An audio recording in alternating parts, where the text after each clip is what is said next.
नमस्कार, मी विद्या. आपल्या विद्या शुभम व्लॉग्समध्ये तुमच्या सगळ्यांचं खूप मनापासून स्वागत करते. आजचा व्हिडिओ खूप खास आहे मित्रांनो, कारण ही तसंच दमदार आहे. तर येत्या 22 जानेवारी 2024ला तब्बल 500 वर्षांच्या प्रतीक्षेनंतर अयोध्येमध्ये भगवान श्रीरामांचा प्राणप्रतिष्ठान सोहळा पार पडणार आहे. तर या दिवशी संपूर्ण भारतभर प्रत्येकाच्या घरात दिवाळी साजरी करण्यात येणार आहे. म्हणजेच यावर्षी दोनदा दिवाळी साजरा करण्याचा मोठा योग आलेला आहे. तर या दिवशी आपण दिवाळी कशी साजरा करावी, श्रीराम ज्योत कशी लावायची आहे, अयोध्येतून आलेल्या अक्षतांचं काय करायचं आहे ते या व्हिडिओमध्ये जाणून घेणार आहोत. व्हिडिओ स्टार्ट करण्याआधी सर्वांनी कमेंटमध्ये जय श्रीराम लिहा. सर्वात आधी श्रीराम ज्योत कशी लावायची आहे ते आपण पाहूया. पुत्रदा एकादशी म्हणजेच 21 जानेवारी 2024 रोजी संध्याकाळी हा दिवा आपण लावणार आहे. तो 23 जानेवारीपर्यंत आपल्याला तेवत ठेवायचा आहे. अखंड दिवा लावायचा आहे, तर त्यासाठी पितळेचा, मातीचा दिवा चालेल, किंवा घरात आपल्याकडे निरंजन असेल तर ते वापरून सुद्धा आपण हा दिवा लावू शकतो. त्यासाठी कापसाची डबल वात घ्यायची आहे. दिव्यामध्ये तिळाचं तेल वापरायचं आहे, कारण पौष महिन्यात तिळाला खूप जास्त महत्त्वाचं असतं. जर तुमच्याकडे घरात तिळाचं तेल नसेल तर नेहमीचं तेल घालायचं, पण त्यामध्ये पांढरे तीळ टाकायचे, म्हणजेच आपलं तिळाचं तेल तयार होईल. हे सर्व तुम्ही देवाऱ्यासमोर मांडू शकता, किंवा देवाऱ्यासमोर तशी जागा नसेल तर दुसऱ्या साईडला, म्हणजे जिथं आपण वैभव लक्ष्मीचं किंवा इतर व्रत मांडतो तर त्या ठिकाणी देखील आपण ही पूजा मांडू शकतो.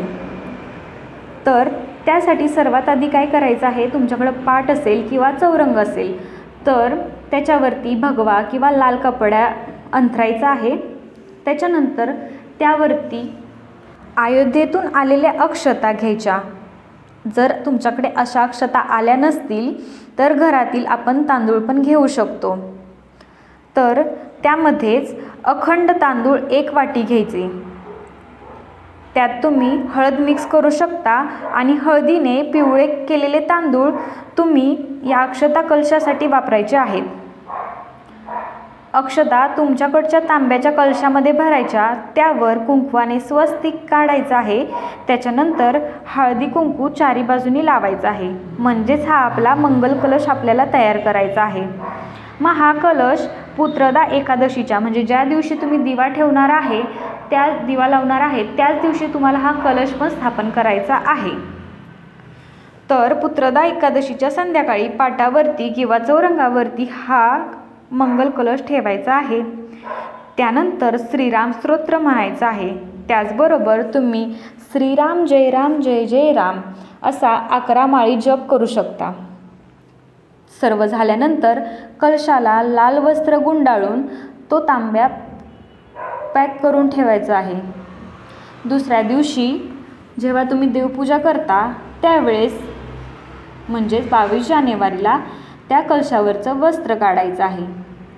त्यानंतर पाटावर सर्वात आधी गणपती महाराजांची सुपारी ठेवून पूजा करायची आहे, कारण कोणतंही शुभकार्य करताना सर्वात आधी आपण गणपती महाराजांची पूजा करतो.